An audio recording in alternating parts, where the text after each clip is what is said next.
નમસ્કાર. તો શિક્ષક યોગ્યતા કસોટી એટલે કે ટેટ માટે ધોરણ 10 ગણિતનો એક નવો વિગતવાર અભ્યાસક્રમ બહાર પાડવામાં આવ્યો છે. પણ વાત એવી છે કે આ સત્તાવાર દસ્તાવેજ કોઈ સ્પષ્ટતા આપવાને બદલે જાણે બધાને વધુ ગૂંચવી રહ્યો હોય એવું લાગે છે. તો ચાલો આજના આ વિશ્લેષણમાં આપણે આ જ ગૂંચવણનો ઉકેલ શોધીએ. આપણે સમજીશું કે આ સિલેબસ આટલો ભ્રામક કેમ છે અને પરીક્ષાની તૈયારી માટે આપણે ખરેખર કયા રસ્તે ચાલવાનું છે. ઓકે, તો આપણે આ 5 મુદ્દાઓ પર વાત કરીશું. સૌથી પહેલાં ગૂંચવણ શું છે એ જોઈશું, પછી એનું કારણ સમજીશું અને છેલ્લે એકદમ સ્પષ્ટ ઉકેલ સુધી પહોંચીશું. ચાલો, તો સૌથી પહેલાં તો એ જ સમજીએ કે આ ગૂંચવણ છે શું. જે દસ્તાવેજ આવ્યો છે એ અંગ્રેજીમાં છે અને દેખાવમાં બિલકુલ જૂના સિલેબસ જેવો જ લાગે છે.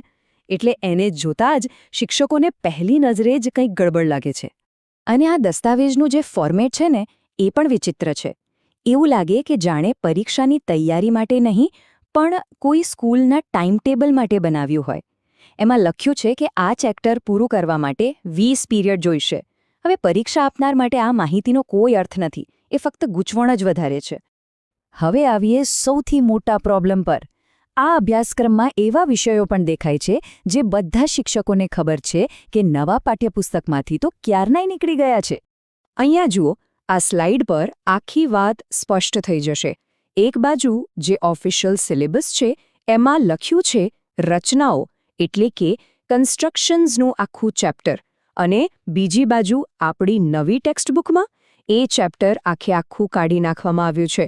હવે કહો, આનાથી વધારે ગૂંચવણ શું હોઈ શકે, બરાબર ને? તો સવાલ એ છે કે આવું કેમ થઈ રહ્યું છે. કારણ બહુ સીધું છે. આ કોઈ નવો દસ્તાવેજ બનાવ્યો જ નથી.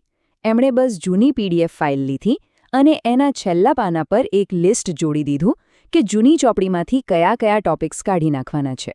આનાથી આખી વાત વધુ જ જટિલ બની ગઈ. તો પછી આનો ઉકેલ શું છે? આ કોયડાનો જવાબ એ જ દસ્તાવેજમાં છે, પણ છેક છેલ્લે ખૂણામાં છુપાયેલો છે. આ વિભાગનું નામ છે ડ્રોપ્ડ ટોપિક્સ, એટલે કે રદ કરાયેલા વિષયો. બસ આ જ એ ચાવી છે.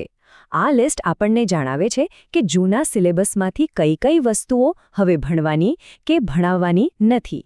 મતલબ કે એમની સિસ્ટમ પ્રમાણે આપણે શું કરવાનું?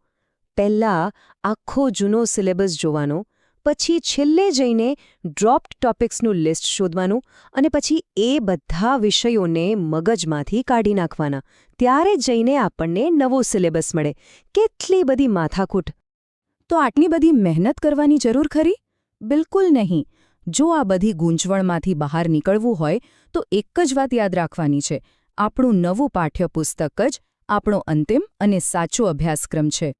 તો ચાલો હવે બધી ગૂંચવણ ભૂલી જઈએ અને સીધા નવા પાઠ્યપુસ્તકના આધારે એક સ્પષ્ટ ગાઈડ બનાવીએ. આપણે એક એક વિભાગ પ્રમાણે જોઈશું કે કયા ટોપિક્સ પર ધ્યાન આપવાનું છે અને ક્યાં ભૂલ થવાની શક્યતા છે. શરૂઆત કરીએ સંખ્યા પદ્ધતિ અને બીજગણિતથી.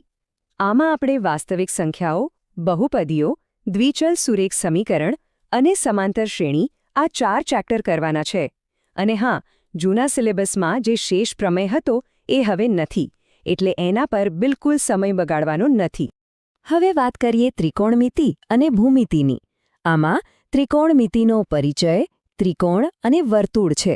અહીં ખાસ ધ્યાન રાખજો કે પાયથાગોરસ પ્રમેયનો ઉપયોગ તો કરવાનો છે, પણ એની સાબિતી પરીક્ષામાં નહીં પૂછાય.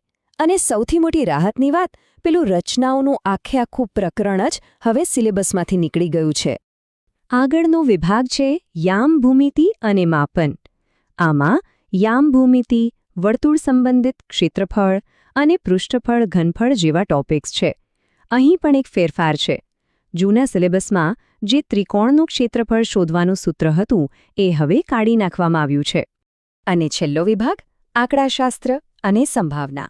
અહીંયા ધોરણ 10ના આંકડાશાસ્ત્ર અને સંભાવના બંને ચેપ્ટર કરવાના છે. પણ જૂના દસ્તાવેજમાં ધોરણ 9ના સંભાવનાનો ઉલ્લેખ છે, જે હવે નથી. એટલે સ્પષ્ટ વાત છે કે આપણે ફક્ત અને ફક્ત ધોરણ 10ના જ ટોપિક્સ પર ધ્યાન આપવાનું છે. તો ચાલો આ આખા વિશ્લેષણનો જે સૌથી મહત્વનો સાર છે, જે અંતિમ નિયમ છે, એને એકવાર ફરીથી પાક્કો કરી લઈએ. તો આખરી અને સ્પષ્ટ સૂચના શું છે? જો બહુ સિમ્પલ છે. પહેલો જે ઓફિશિયલ ડોક્યુમેન્ટ છે અને એની જે બધી ગૂંચવણવાળી મેથડ છે એને સાઈડ પર મૂકી દો. તૈયારી કરવાનો સૌથી સહેલો, સીધો અને સાચો રસ્તો એ છે ધોરણ 10ની નવી ગણિતની ચોપડી. બસ એ જ આપણો ફાઇનલ સિલેબસ છે. અને અંતે આ આખી ઘટના એક બહુ મોટો સવાલ ઊભો કરે છે કે જ્યારે સત્તાવાર માર્ગદર્શન જ આટલું અસ્પષ્ટ હોય ત્યારે શિક્ષકોએ સાથે મળીને કઈ રીતે કામ કરવું જોઈએ જેથી વિદ્યાર્થીઓનું ભવિષ્ય સુરક્ષિત રહે. આ એક વિચારવા જેવો પ્રશ્ન છે, ખરું ને?